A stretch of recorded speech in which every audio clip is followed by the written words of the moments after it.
Cek kedua, 1. Cek.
Shalom Bapak Ibu Saudara jemaat Tuhan yang saya kasihi dalam nama Tuhan kita Yesus Kristus. Saya ucapkan selamat malam untuk kita semua. Kembali kita bersyukur kepada Tuhan karena Tuhan baik dan selalu memberikan kita kesempatan untuk bersekutu dengan Dia sekalipun dalam situasi pandemi ini. Tapi kita selalu percaya dan beriman bahwa Allah kita, Tuhan kita adalah Allah yang selalu menolong, bahkan menyertai setiap langkah kehidupan kita. Sehingga kita boleh ada sampai saat detik ini, sebagaimana adanya kita semua karena anugerah Tuhan. Kita memulai persekutuan kita, Bapak Ibu Saudara, mari ajak keluarga kita, sanak saudara kita untuk duduk sejenak di hadapan Tuhan dengan menikmati persekutuan kita pada malam hari ini.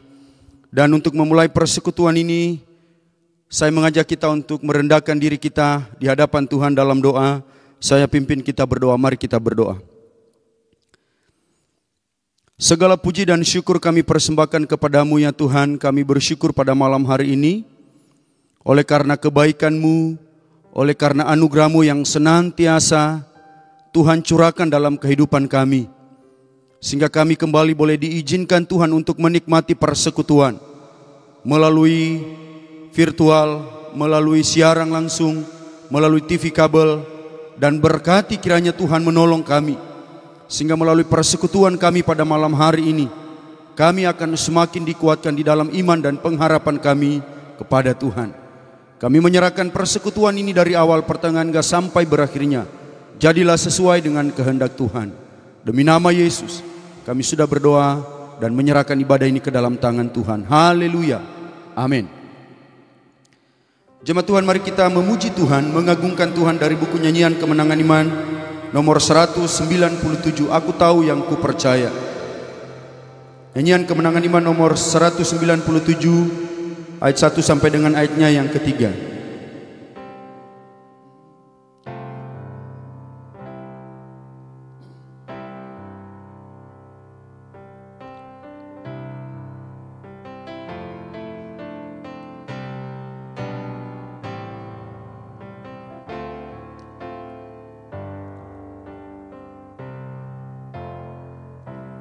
Ku heran alam mau memberi rahmat-Nya padaku,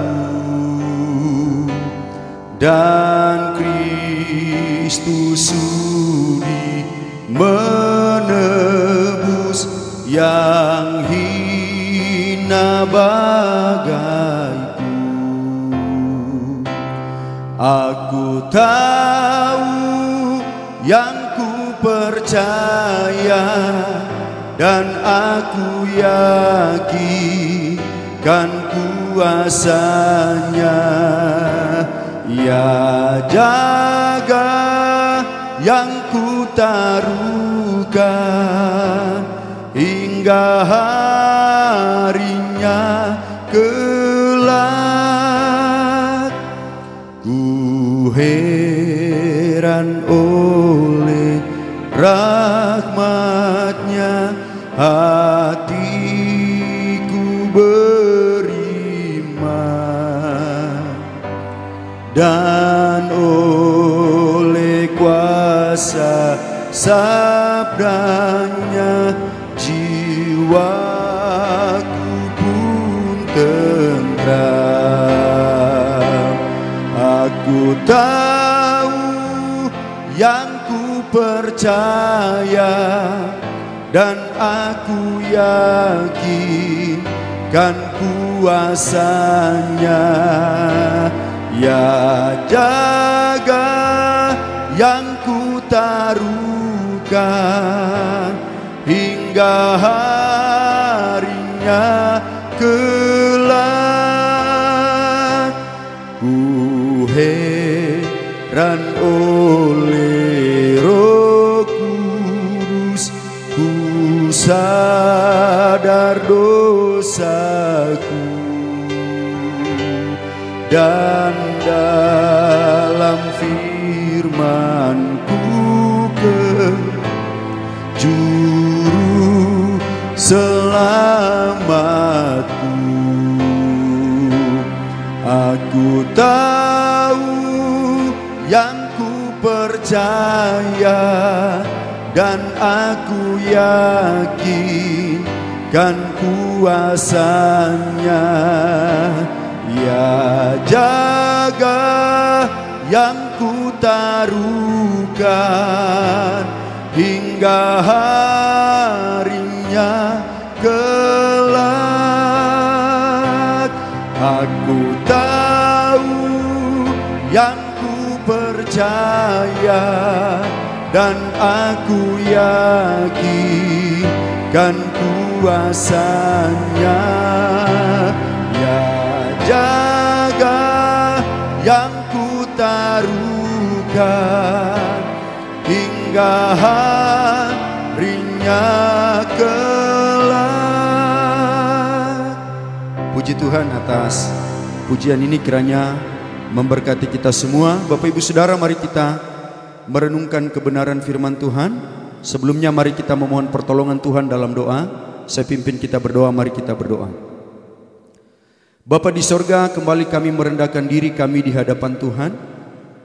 Kami sebagai manusia penuh dengan keterbatasan, kekurangan kami, kelalaian kami. Dalam hal ini kami mohon kiranya Tuhan memampukan kami untuk terus berjalan berdasarkan kebenaran-Mu. Kami akan merenungkan kebenaran firman Tuhan dan kami tahu melalui kebenaran mula kami akan dikuatkan. Melalui kebenaran mula kami akan dimampukan oleh Tuhan untuk tetap berdiri teguh dalam situasi yang sulit yang sedang kami alami saat ini. Berkati hamba-Mu, berkati jemaat Tuhan yang mengikuti persekutuan ini dan mengikuti pemberitaan firman ini. Hamba berdoa di dalam nama Yesus, biarlah kebenaran ini menguatkan kami. Kami berdoa dan menyerahkan waktu ini sepenuhnya ke dalam tangan-Mu. Haleluya. Amin.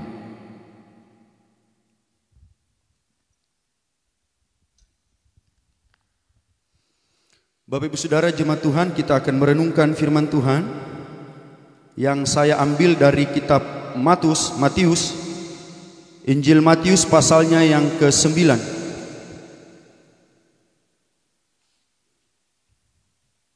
Injil Matius pasalnya yang ke-9, kita membaca ayat 18 sampai dengan ayatnya yang ke-26.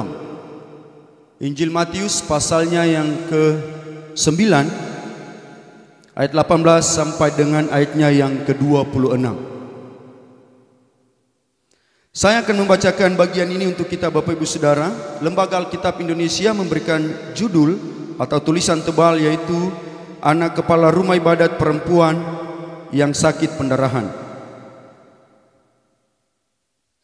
Ayat 18. Sementara Yesus berbicara demikian kepada mereka, datanglah seorang kepala rumah ibadat, lalu menyembah dia dan berkata, anakku perempuan baru saja meninggal, tetapi datanglah dan letakkanlah tanganmu atasnya, maka ia akan hidup. Lalu Yesus pun bangunlah dan mengikuti orang itu bersama-sama dengan murid-muridnya. Pada waktu itu seorang perempuan yang sudah 12 tahun lamanya menderita pendarahan maju mendekati Yesus dari belakang dan menjamah jubahnya, karena katanya dalam hatinya, asal ku jamah saja jubahnya, aku akan sembuh. Tetapi Yesus berpaling dan memandang dia serta berkata, teguhkanlah hatimu hai anakku, imanmu telah menyelamatkan engkau. Maka sejak saat itu sembuhlah perempuan itu. Ketika Yesus tiba di rumah kepala rumah ibadat itu dan melihat peniup-peniup seruling dan orang banyak ribut, berkatalah ia, pergilah, karena anak ini tidak mati tetapi tidur. Tetapi mereka menertawakan dia. Setelah orang banyak itu diusir, Yesus masuk dan memegang tangan anak itu. Lalu bangkitlah anak itu. Maka tersiarlah kabar tentang hal itu ke seluruh daerah itu. Puji Tuhan. Bapak Ibu Saudara jemaat Tuhan yang saya kasihi di dalam nama Tuhan kita Yesus Kristus, dari pembacaan Injil Matius pasal 9 ayat 18 sampai 26 ini saya memberikan tema perenungan kita, yaitu percaya dengan sungguh-sungguh. Percaya dengan sungguh-sungguh. Bapak Ibu Saudara, percaya dengan sungguh-sungguh berarti tidak ada keraguan dalam diri kita. Kita sedang memposisikan diri kita untuk dipimpin dan diarahkan oleh Tuhan. Itu yang dimaksud dengan percaya sungguh kepada Tuhan. Tidak ada ketakutan, tidak ada keraguan dalam diri kita, tidak ada kekhawatiran dalam diri kita. Tetapi kita selalu mempercayakan setiap persoalan, setiap pergumulan yang kita alami untuk diserahkan kepada Tuhan seutuhnya. Itu percaya sungguh. Bapak Ibu Saudara, kalau kita melihat dalam cerita ini, kita akan menemukan dua peristiwa penting yang akan membawa kita untuk melihat bagaimana kehidupan orang Kristen yang percaya sungguh-sungguh kepada Allah. Kita akan melihat ada dua peristiwa penting yang sedang terjadi dalam teks ini. Dan di sana kita akan belajar, kita akan melihat bagaimana sesungguhnya kehidupan orang Kristen yang percaya sungguh-sungguh kepada Tuhan. Yang pertama, Bapak Ibu Saudara, kita melihat peristiwa yang pertama yang terjadi dalam teks ini. Dalam ayatnya yang ke-18 dan ayatnya yang ke-19. Ini peristiwa pertama. Dalam ayat 18 dan 19 firman Tuhan dikatakan demikian. Sementara Yesus berbicara demikian kepada mereka, datanglah seorang kepala rumah ibadat, lalu menyembah dia dan berkata, "Anakku perempuan baru saja meninggal, tetapi datanglah dan letakkanlah tanganmu atasnya, maka ia akan hidup." Bapak Ibu Saudara, peristiwa pertama terjadi adalah ada seorang kepala rumah ibadat yang datang kepada Yesus dengan memohon pertolongan Tuhan Yesus. Di mana Alkitab mencatat bahwa anaknya mengalami kematian secara fisik. Dan inilah yang sedang terjadi, inilah persoalan yang sedang dialami oleh seorang kepala rumah ibadat. Bapak Ibu Saudara, kalau kita melihat dalam Injil lain, dalam Injil Markus dan Injil Lukas, kita akan menemukan kepala rumah ibadat ini disebutkan di sana namanya. Di sana disebutkan Yairus. Jadi seorang kepala rumah ibadat ini namanya disebutkan adalah Yairus. Ya. Bapak Ibu Saudara yang saya kasihi di dalam nama Tuhan kita Yesus Kristus. Menarik bahwa dijelaskan dalam bagian ini Yairus posisinya adalah seorang kepala rumah ibadat. Ya. Seorang kepala rumah ibadat. Apa kepercayaan Yairus, Bapak Ibu Saudara? Kepercayaan Yairus adalah mereka menganut kepercayaan Yudaisme. Dan Yairus adalah seorang kepala kepercayaan itu. Mereka beribadah di sinagog, tempat ibadah agama atau kepercayaan Yudaisme ini. Tetapi menariknya adalah kepercayaan Yudaisme ini yang dianut oleh Yairus ini adalah kepercayaan yang tidak mengakui kalau Yesus itu adalah Tuhan, kalau Yesus itu adalah Allah yang harus disembah. Mereka sangat tidak mengakui itu. Menariknya adalah Yairus, seorang kepala rumah ibadat ini, ketika dia berjumpa dengan Tuhan, apa yang dia lakukan, Bapak Ibu Saudara? Yang dia lakukan adalah dalam ayatnya yang ke-18. Dikatakan begini. Datanglah seorang kepala rumah ibadat lalu menyembah dia. Perhatikan Bapak Ibu Saudara.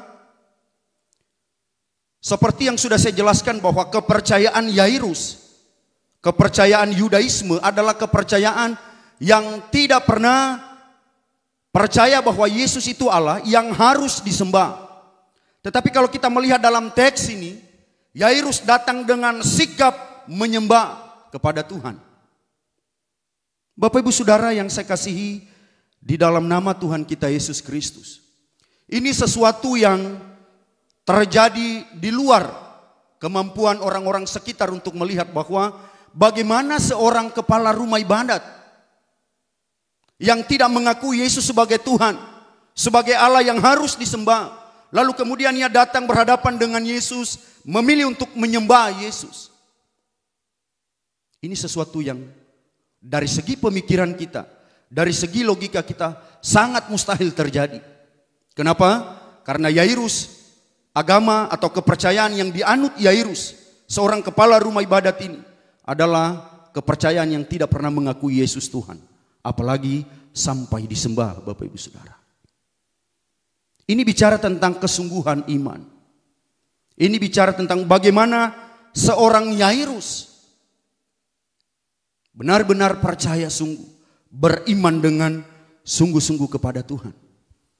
Bapak Ibu Saudara, menariknya kalau kita memperhatikan dalam ayatnya yang ke-18. Kepala rumah ibadat lalu menyembah dia. Kata menyembah, Bapak Ibu Saudara, saya coba meneliti kata ini. Kata ini berasal dari kata proskuneo dalam bahasa Yunani. Dan kata ini Bapak Ibu Saudara, kata proskuneo adalah bentuk ekspresi orang Yahudi ketika mereka menyembah kepada sang sesembahan mereka. Ekspresi ini menunjukkan bahwa mereka harus berlutut sampai ke tanah ketika mereka menyembah.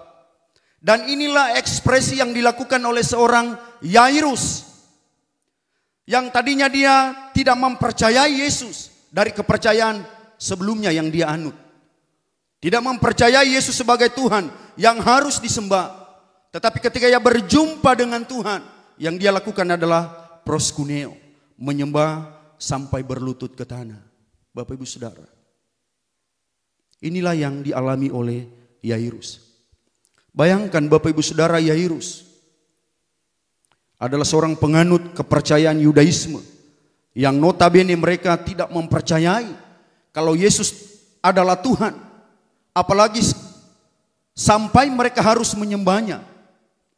Ini sesuatu yang kontradiktif dengan kepercayaan mereka. Tetapi Yairus, Bapak Ibu Saudara, tidak terlalu pusing dengan hal itu. Ia malah mau melawan arus dari apa yang menjadi kepercayaan sebelumnya. Apa konsekuensi yang akan Yairus hadapi ketika orang-orang pengikutnya tahu dia sebagai kepala rumah ibadat datang menyembah Yesus, sedangkan dalam kepercayaan mereka tidak diakui itu? Apa konsekuensinya? Bapak Ibu Saudara, bisa saja Yairus mengalami penolakan dari orang-orang, dari jemaatnya, dari anggota gerejanya. Bisa saja. Tetapi Yairus tidak pernah memungsingkan hal itu. Ini yang disebut dengan beriman dengan sungguh. Tidak mengharapkan pujian dari manusia, tidak mengharapkan penerimaan dari siapapun. Tetapi yang penting dalam hal ini Yairus percaya bahwa ketika dia berlutut menyembah Tuhan, dia sedang menunjukkan bahwa itulah iman yang sungguh-sungguh yang mau ditunjukkan oleh Yairus. Bapak Ibu Saudara, Yairus dalam bagian ini sedang melawan arus. Ya. Melawan arus artinya bahwa dia sedang mencoba untuk bagaimana melihat bahwa Yesus itu adalah Tuhan. Sekalipun dalam kepercayaannya mereka tidak pernah mengakui Yesus itu adalah Tuhan. Dalam hal ini dia coba untuk melawan arus. Bapak Ibu Saudara, melawan arus adalah sebuah sikap yang kadang membuat kita sakit. Membuat kita harus jatuh bangun. Kalau kita umpamakan melawan arus ini seperti ketika kita berenang di sungai, Bapak Ibu Saudara, melawan arus itu adalah sesuatu usaha yang membutuhkan tenaga ekstra, membutuhkan semangat yang tinggi. Kenapa? Karena kalau tidak, kita bisa saja terseret, Bapak Ibu Saudara. Tetapi Yairus dalam hal ini menunjukkan bahwa sekalipun orang-orang di sekelilingnya bisa saja dia dicemooh, tetapi ia tetap mampu melawan arus. Kenapa? Karena ia tahu bahwa Yesus adalah penyembuh di dalam kehidupannya. Nah, pertanyaannya adalah kira-kira apa yang membuat Yairus mau melawan arus? Ya. Apa yang membuat Yairus, seorang kepala rumah ibadat ini, harus melawan arus kepercayaannya? Kira-kira apa yang mendorong dia untuk mau menyembah Yesus, untuk mau berlutut di hadapan Yesus? Dalam ayatnya yang ke-18, apa yang mendorong dia, Bapak Ibu Saudara? Coba kita lihat dalam ayatnya yang ke-18. Dalam pasal 9 ya. Dikatakan begini. Sementara Yesus berbicara demikian kepada mereka, datanglah seorang kepala rumah ibadat, lalu menyembah dia dan berkata, anakku perempuan baru saja meninggal. Bapak Ibu Saudara, ada frasa yang mengatakan, anakku perempuan baru saja meninggal. Bapak Ibu Saudara, rupanya ada pergumulan berat yang sedang dialami oleh Yairus. Ini yang membuat dia harus melawan arus. Ada pergumulan yang sedang dialami oleh Yairus. Apa pergumulannya? Pergumulannya adalah anakku perempuan baru saja meninggal, kata Yairus. Dan inilah yang sedang disodorkan oleh Yairus kepada Yesus. Bapak Ibu Saudara yang saya kasihi, di dalam nama Tuhan kita Yesus Kristus, ini pergumulan, ini persoalan yang sedang dialami oleh Yairus. Tetapi menariknya adalah ketika ia mengalami persoalan, ketika ia mengalami pergumulan, Bapak Ibu Saudara perhatikan ini, ia tidak memilih tempat lain sebagai tempat pelariannya. Saya ulangi pernyataan ini. Waktu Yairus mengalami pergumulan, waktu Yairus mengalami persoalan berat, Ia tidak memilih tempat lain sebagai tempat pelariannya Bapak Ibu Saudara. Tetapi menarik, ia lebih memilih untuk berlutut di hadapan Tuhan ketika ia berada dalam persoalan itu. Ini beriman sungguh Bapak Ibu Saudara.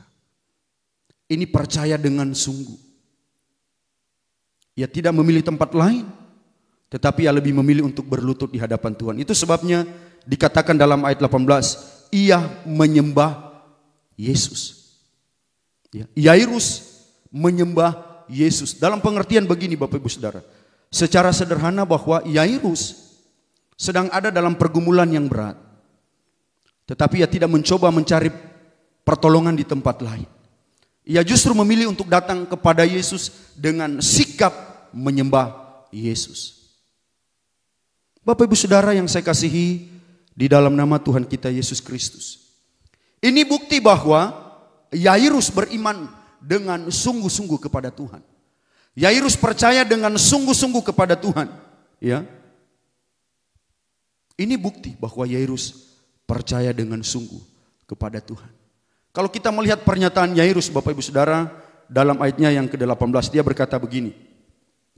Anakku perempuan baru saja meninggal, tetapi datanglah dan letakkanlah tanganmu atasnya, maka ia akan hidup. Saudara, ini sebuah pernyataan yang di luar nalar manusia untuk memahami. Kenapa? Pertama karena Yairus tahu bahwa anaknya sudah mengalami kematian secara fisik. Tetapi apa yang dikatakan Yairus kepada Tuhan? Ia berkata bahwa datanglah, ini perkataan Yairus kepada Tuhan Yesus. Datanglah dan letakkanlah tanganmu atasnya, maka ia akan hidup. Bapak Ibu Saudara bayangkan, iman yang sungguh-sungguh keluar dari kehidupan Yairus. Implikasinya Bapak Ibu Saudara hal praktis yang bisa kita pelajari adalah kadang mujizat Tuhan, kadang kesembuhan yang Tuhan berikan itu menuntut kesungguhan hati kita untuk beriman kepada Dia. Kadang Tuhan menyatakan kuasanya Bapak Ibu Saudara kepada kita yang sedang membutuhkan pertolongan ketika ada dalam situasi yang sulit. Ada dalam keadaan sakit, kadang Tuhan melihat seberapa besar iman kita kepada Tuhan. Apakah seperti Yairus?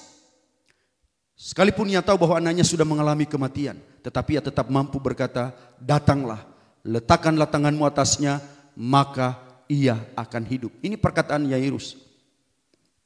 Saudara, tidak ada kebimbangan dalam diri Yairus. Tidak ada keraguan dalam diri Yairus. Ia sudah tahu anaknya mengalami kematian, tetapi ia tetap percaya. Letakkanlah tanganmu, dia berkata kepada Tuhan. Letakkanlah tanganmu, maka ia akan hidup. Saudara, ini bukti bahwa Yairus beriman dengan sungguh-sungguh kepada Tuhan.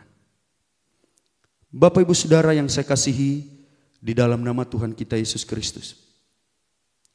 Pertanyaannya adalah bagaimana dengan kita Bapak Ibu Saudara? Apakah iman kita konsisten? Apakah iman kita stabil? Apakah iman kita justru bergantung pada harta dan benda kita? Atau apakah iman kita bergantung kepada situasi dan kondisi kita? Kalau kita sehat kita beriman. Kalau kita tidak sehat kita tidak beriman. Begitu juga sebaliknya. Kalau kita sakit baru cari Tuhan. Kalau kita sehat kita mulai melupakan Tuhan dalam kehidupan kita. Ini iman yang tidak benar. Iman yang sungguh-sungguh adalah bagaimana kita konsisten, stabil dalam kepercayaan kita, dalam situasi apapun kita, mau kaya, mau susah, mau sakit, mau sehat, berkelimpahan, mau berkekurangan, iman kita harus tetap sungguh-sungguh kepada Tuhan. Jadi iman kita tidak tergantung pada situasi dan kondisi keadaan kita. Kalau kita kan kadang ketika kita sehat, kita mulai melupakan Tuhan. Kita tidak pernah lagi datang dalam persekutuan di dalam gereja ketika kita sehat. Tetapi ketika kita sakit Bapak Ibu Saudara, barulah kita ingat Tuhan. Ini iman yang salah. Iman yang benar adalah dalam situasi apapun kita. Mau sehat, mau sakit, harus tetap beriman kepada Tuhan. Bapak Ibu Saudara yang saya kasihi, di dalam nama Tuhan kita Yesus Kristus, inilah yang dilihat oleh Yesus terhadap diri Yairus, seorang kepala rumah ibadat ini. Hal inilah yang dilihat oleh Tuhan Yesus terhadap seorang Yairus, di mana dia benar-benar percaya kepada Tuhan. Dia benar-benar bahwa bagi Tuhan ada mujizat. Bagi Yesus ada mujizat yang dia lakukan. Itu sebabnya dia berkata, Tuhan datanglah dan letakkanlah tanganmu di atasnya, maka ia akan hidup. Ini pernyataan yang luar biasa. Bapak Ibu Saudara yang saya kasihi di dalam nama Tuhan kita Yesus Kristus. Kalau kita memperhatikan Bapak Ibu Saudara dari alur cerita ini, ketika Yairus berkata, datanglah, letakkanlah tanganmu di atasnya, maka ia akan hidup. Kita melihat Bapak Ibu Saudara respons Tuhan Yesus. Kita akan lihat respons Tuhan Yesus ketika ia melihat iman Yairus ini. Dalam ayatnya yang ke-19 dikatakan begini. Lalu Yesus pun bangunlah dan mengikuti orang itu bersama-sama dengan murid-muridnya. Perhatikan ayat 19. Lalu Yesus pun bangunlah dan mengikuti orang itu. Orang itu adalah Yairus, kepala rumah ibadat itu ya. Bersama-sama dengan murid-muridnya. Perhatikan. Mengapa Tuhan Yesus merespons begitu cepat keluhan Yairus ini? Ya. Waktu Yairus datang memohon pertolongan Tuhan, Yesus tidak berkata tunggu dulu. Kalau kita melihat respons Tuhan Yesus dalam ayat 19, Yesus bangun. Pertanyaannya adalah, mengapa Yesus begitu cepat merespons keluhan Yairus ini? Bapak Ibu Saudara, alasannya karena Tuhan Yesus melihat kesungguhan iman dari seorang Yairus. Itu alasannya. Mengapa Yesus begitu cepat merespons keluhan Yairus? Karena Tuhan Yesus melihat kesungguhan iman dari seorang Yairus ini. Ini yang membuat Yesus cepat merespons. Itu sebabnya saya katakan tadi Bapak Ibu Saudara bahwa kadang pertolongan Tuhan menuntut kita untuk beriman sungguh kepadanya. Mujizat Tuhan kadang Tuhan mau nyatakan. Tetapi kalau kita tidak beriman dengan sungguh, itu yang kadang membuat kita tidak menerima mujizat itu. Tetapi bagaimana ketika kita berserah kepada Tuhan dengan sungguh, beriman dengan sungguh kepada Tuhan, maka percayalah Tuhan akan menolong kita. Tuhan akan merespons dengan begitu cepat, asalkan kita beriman dengan sungguh-sungguh. Bapak Ibu Saudara yang saya kasihi di dalam nama Tuhan kita Yesus Kristus. Jadi ini hal pertama, beriman dengan sungguh adalah beriman tanpa keraguan dalam kekristenan kita. Yang kedua, Bapak Ibu Saudara, kalau kita melihat kisah yang terjadi dalam konteks ini, dalam ayatnya yang ke-20 sampai 21, di situ dikisahkan bahwa ada seorang perempuan yang sudah 12 tahun lamanya menderita pendarahan. Ya. Kalau kita lihat dalam ayat 20 dan 21, pada waktu itu seorang perempuan yang sudah 12 tahun lamanya menderita pendarahan maju mendekati Yesus dari belakang dan menjama jumbai jubahnya. Dalam ayat 21, karena katanya dalam hatinya, asal ku jama saja jubahnya, aku akan sembuh. Ada seorang perempuan yang menderita sakit pendarahan selama 12 tahun yang dikisahkan dalam bagian ini. Bapak Ibu Saudara, saya sedang membayangkan betapa tidak berdayanya seorang perempuan yang diceritakan dalam konteks ini. Mengapa?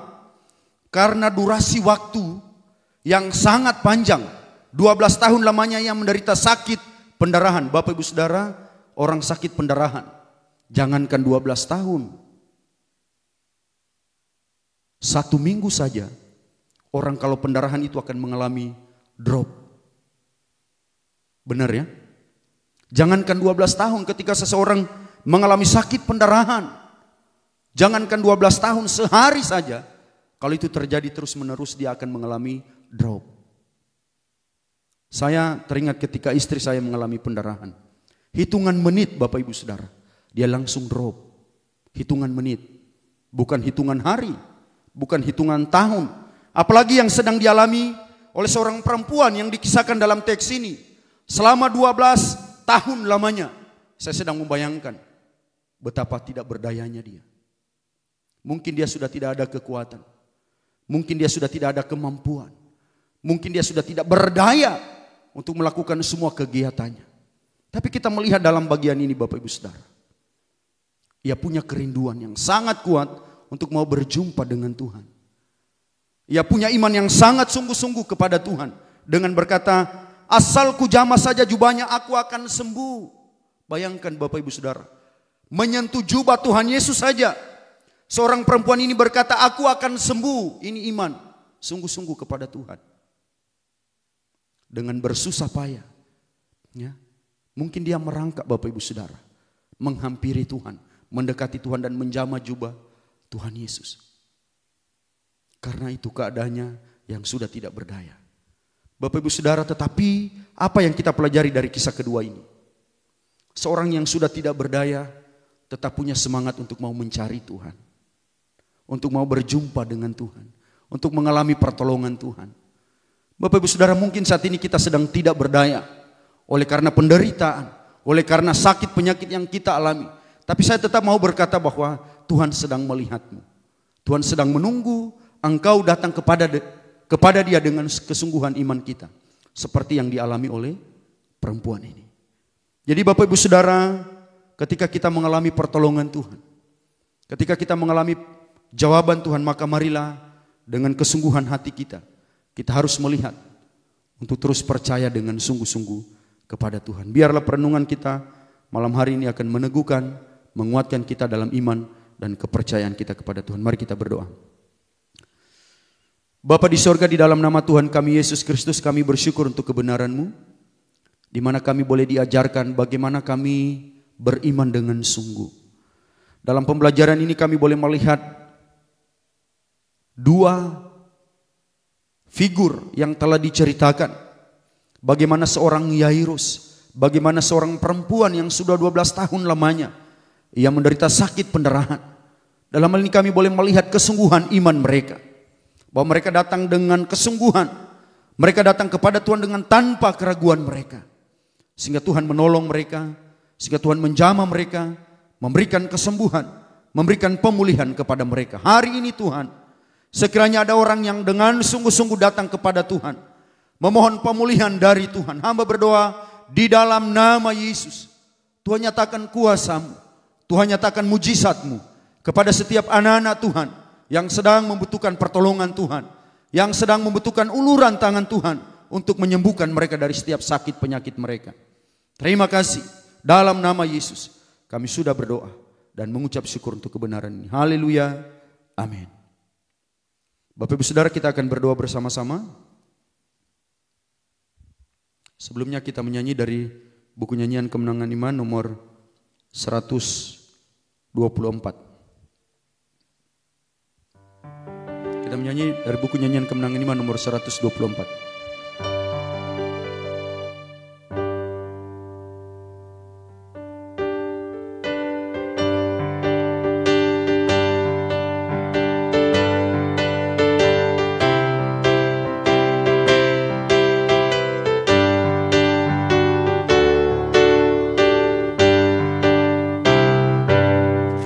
Pada waktu ku memandang kesusahan di bumi, air mataku berlinang, hati teramat sedih. Dalam hatiku bertanya, apa ada obatnya? Tiadakah yang mau membela? Tiada kata tabibnya. Ya di sana di Gilead ada tabib termasyhur, bahwa yang sakit padanya ia akan disembuh. Dalam darah perjanjian adalah kesembuhan. Demi Yesus dibangkitkan, yang lemah dikuatkan. Bagi Saleh yang lemahlah Dia berikan hidupnya. Ada obat di Gilead, oleh tabib yang esa. Ya di sana di Gilead ada tabib termasyhur, bawa yang sakit padanya, ia akan beri sembuh. Puji Tuhan, kiranya pujian ini menjadi penguatan iman kita kepada Tuhan. Kita akan berdoa bersama-sama Bapak Ibu Saudara. Sebagai bahan doa kita bersama, yang pertama kita berdoa untuk orang-orang sakit saat ini, dimanapun mereka berada, apapun bentuk penyakit mereka, kita doakan supaya Tuhan menolong dan menjamah mereka. Lalu kita berdoa untuk jemaat Tuhan dalam berbagai aktivitas mereka, dalam mungkin masih masa panen saat ini, dan ada yang jemur padi, kita doakan supaya Tuhan memberikan cuaca yang terbaik. Dan kita juga berdoa untuk rencana pelaksanaan Pilkades. Lalu kita berdoa untuk situasi pandemi saat ini yang masih terjadi di daerah kita, bahkan di keseluruhan Indonesia. Kita doakan supaya Tuhan memulihkan keadaan kita dan kita dapat beraktivitas seperti sedia kala. Ini bahan doa yang akan kita doakan bersama-sama pada malam hari ini. Bapak Ibu Saudara, silakan kalau Bapak Ibu Saudara di rumah sedang ada pergumulan, silakan naikkan pergumulanmu kepada Tuhan tanpa ada keraguan. Percaya bahwa Tuhan akan menolong Bapak Ibu Saudara, memberikan solusi, memberikan jalan keluar yang terbaik dari setiap pergumulan yang sedang dialami oleh Bapak Ibu Saudara. Karena itu mari kita berdoa.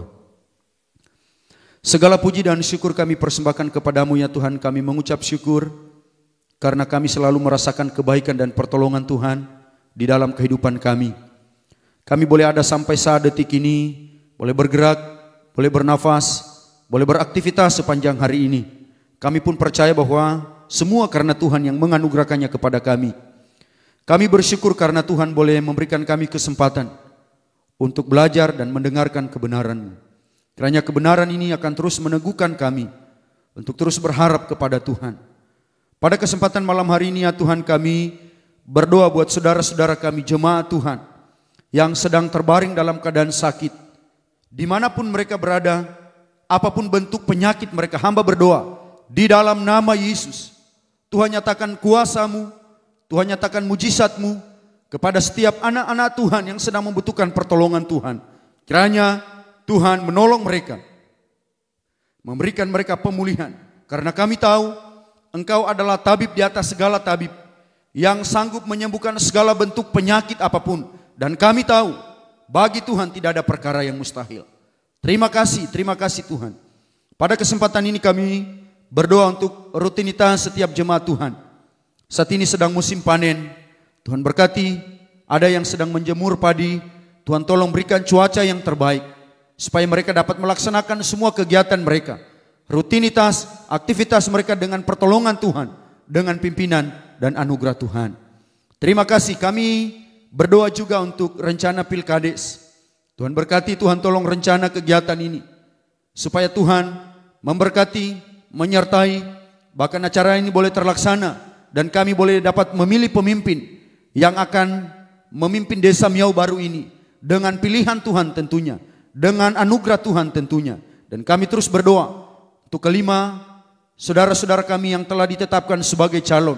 Kiranya Tuhan menolong, memberkati, supaya ketika sampai pada hari pelaksanaan pemilihan, Tuhan pun dapat memberkati dan menyertai kegiatan ini sehingga boleh terlaksana dengan anugerah dan pertolongan Tuhan. Terima kasih Tuhan, kami juga berdoa ya Tuhan untuk pelayanan di tempat ini. Tuhan berkati badan pengurus jemaat, tim gembala, mampukan kami untuk bekerja sama dengan baik dalam melaksanakan semua tanggung jawab pelayanan, sehingga kami senantiasa bergandengan tangan untuk memajukan pelayanan pekerjaan Tuhan di tempat ini untuk kemuliaan Tuhan. Terima kasih Bapak, terima kasih.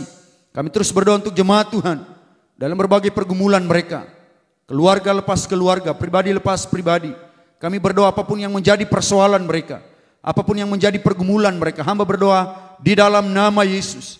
Kiranya Tuhan memberikan pertolongan kepada mereka, memberikan solusi kepada mereka, memberikan jalan keluar yang terbaik dari setiap persoalan dan pergumulan yang sedang dialami oleh jemaat Tuhan. Mungkin mereka sedang membutuhkan kebutuhan pemenuhan kebutuhan jasmani mereka. Hamba berdoa di dalam nama Yesus, Tuhan percukupkan semuanya. Kebutuhan anak-anak mereka dalam pendidikan, hamba berdoa di dalam nama Yesus, Tuhan percukupkan kebutuhan anak-anak mereka. Kami juga berdoa khusus untuk saudara-saudara kami, anak-anak kami yang sedang berjuang dalam pendidikan mereka. Baik mereka yang ada di Miau maupun mereka yang ada di luar desa Miau Baru. Di Jogja, di Makassar, di Samarinda, di Balikpapan, di Sangatta, di Tenggarong dan di tempat-tempat yang lain. Hamba berdoa di dalam nama Yesus. Kiranya Tuhan berkati mereka. Sehingga mereka pada hari yang telah Tuhan tetapkan, mereka boleh mengalami keberhasilan dalam pendidikan mereka masing-masing. Ajar mereka untuk tetap setia. Ajar mereka untuk tetap bertanggung jawab atas pendidikan mereka. Bertanggung jawab untuk menyelesaikan pendidikan mereka masing-masingnya Tuhan. Terima kasih Bapa di sorga. Kami terus menyerahkan kehidupan kami sepanjang malam hari ini. Tuhan menolong, Tuhan memberkati, sehingga kami dapat melakukan kegiatan kami ataupun kami dapat beristirahat dengan pimpinan dan pertolongan Tuhan. Dan pada esok hari, kembali Tuhan boleh mengizinkan kami untuk menikmati anugerah dan pertolongan Tuhan. Kami berdoa dan mengakhiri persekutuan kami serta memohon pertolongan Tuhan di dalam nama Yesus. Kami sudah berdoa. Haleluya. Amin. Saya ucapkan selamat malam kepada Bapak Ibu Saudara. Demikian ibadah kita telah selesai. Selamat malam dan shalom.